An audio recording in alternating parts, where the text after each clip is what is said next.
So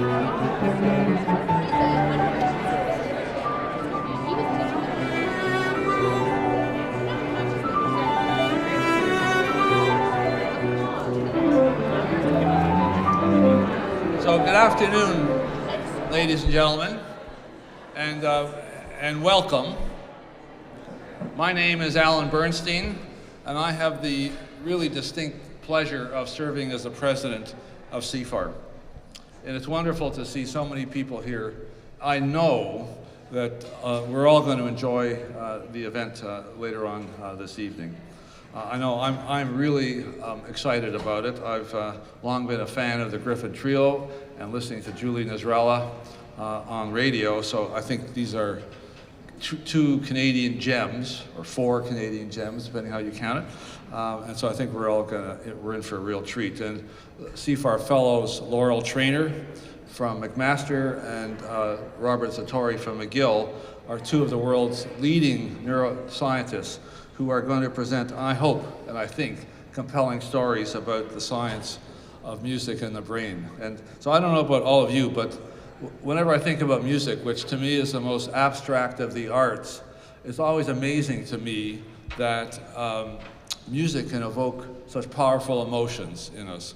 So if it's the volume of the music, whether it's a major or minor key, the tempo, it can evoke happiness, sadness, anger, and it's puzzling, I think, at least to me, as to how that happens. What is it about music that stirs our souls so deeply the way it does? For 34 years, CFAR has been Canada and I think the world's primary mechanism for connecting and convening the world's most distinguished scientists to address questions of importance to the world. And through those 35 years, we have depended on and benefited tremendously from a remarkable group of supporters and donors, individuals, foundations, corporations, governments of Canada, British Columbia, Alberta, Ontario, and Quebec.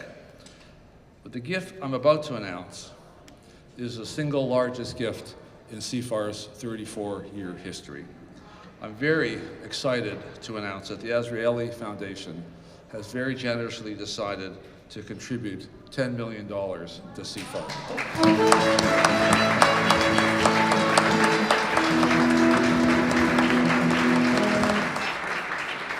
The $10 million is going to help us not only support but launch 2 new programs. Our new Azrieli program in Brain, Mind, and Consciousness, and CFAR's new Azrieli Global Scholars Program for young research leaders from around the world. And so on behalf of the entire CFAR research community, and I think all of those who will benefit from the research that these scholars and scientists and young people will do, I want to express certainly my sincere thanks to the Azrieli family and to the Azrieli Foundation for this generous gift. I know that at our board meeting on Tuesday, the board was really extremely excited and pleased and honored, actually, to be that CFAR has been chosen to be one of the recipients of this tremendous gift.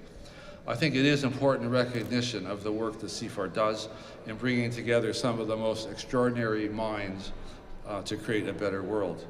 I never had the good fortune to meet David Azrieli. I've seen the plaque at the Sofitel in Montreal, but I know that he was both an innovative architect and builder. He was born in Poland. He fought in Israel's War of Independence and came to Canada in 1954.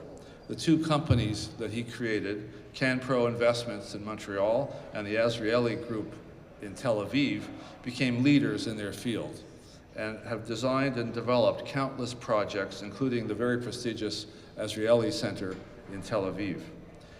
Today, his legacy lives on through his wife, Stephanie, his daughters, Naomi, Dana, and Sharon, and the Azrieli Foundation, one of Canada's preeminent philanthropies. The Foundation's many worthwhile initiatives include projects in science, I put that first,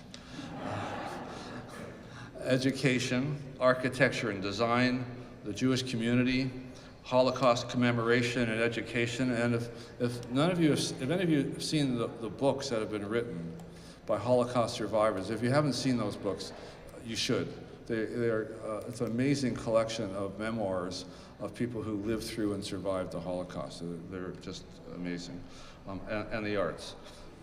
CFAR and the Azrieli Foundation have, I think, many things in common, including a shared belief in the critical importance of research, of excellence of the very highest international order, and the importance of investing in the next generation of research leaders.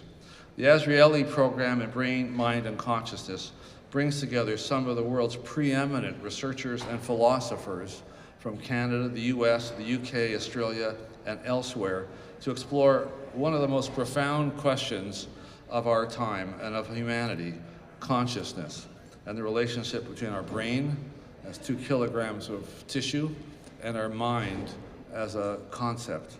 The answer to that question, which has sometimes been referred to as the hard question, will have implications, I think, for not only understanding our brain, but also of brain disorders. The Azrieli gift will also make possible another exciting and important new CFAR initiative, the CFAR Azrieli Global Scholars Program.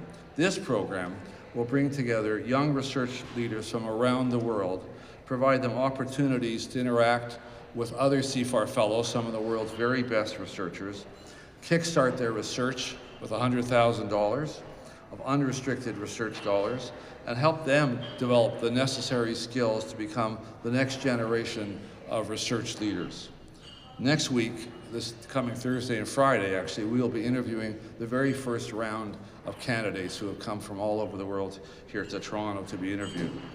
These young people come from a pool of over 200 applicants from 31 countries. The final candidates come from Canada, the US, China, South Africa, Gabon, Israel, Austria, and Sweden. So if they're half as good as I think they are, the Azrieli Global Scholars Program scholars will be creating a fantastic global community of some of the brightest young people on the planet. We're very excited about this initiative, and by we, I think both CFAR and the Azrieli Foundation. And it's all been made possible by the generosity of the Azrieli Foundation. I'd also like to recognize some of our other supporters who have been so essential to the creation of the Azrieli program in Brain, Mind, and Consciousness at CFAR. Brain Canada, represented today by its president and CEO, Inez Jebel Purwalla. Inez, where are you? There you are. Who has been a terrific supporter for CFAR and indeed of all our brain-related programs. It's also a pleasure for me to thank Richard M. Ivey Sr., who has been a long-standing and important supporter for CFAR. His daughter, Roz Ivey, I believe, is here with us this evening. Roz, I don't know if you're here, but I can say, well, I'm looking for her. The Ivey family has been, as a group, have been such tremendous supporters of CFAR. Richard Ivey Sr.'s son, has been on our board. He just stepped down last year, I think forever, and has been just a tremendous board member. And I also want to acknowledge the support of the Henry White Kinnear Foundation, and I want to recognize what is truly the unprecedented support of Western University, represented here this evening by their President and Vice Chancellor, Amit Chekma, and the Vice President of Research, John Carbone. It's really been amazing to me how supportive that university has been, not just of Adrian and Mel, who I'll introduce in a moment, but of CFAR. I want to thank all of these supporters.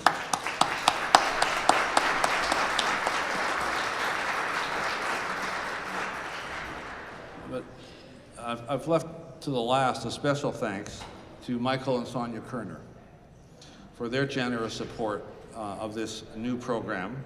But in addition to their financial support, Michael has given us at least 2 other things. One is he's given us his daughter, Jacqueline, who's a member of CFAR's board of directors. And secondly, it was actually Michael's suggestion that CFAR have an event that combines music and science, and that we should have it here in Kerner Hall. And in partnership with the Royal Conservatory of Music, an idea that eventually led to this evening. So Michael, we are, I think, triply indebted to you and to Sonia for your support for CFAR. Thank you very, very much. And for those of you who have never been inside Koerner Hall, you are in for a treat. I think this hall is undoubtedly one of the most beautiful halls on the planet and probably one of the most acoustically perfect halls on the planet. So before I turn over the podium, I would like to thank the great team at CFAR who have been working really hard to make this evening a success. There's a lot of people involved at CFAR. I'm not going to read all their names, but all of you at CFAR who have been involved, I want you to take one step forward so we can acknowledge you and applaud all the great work you've been doing. Come on, one step forward. Jessica, I see you. Come on, who else?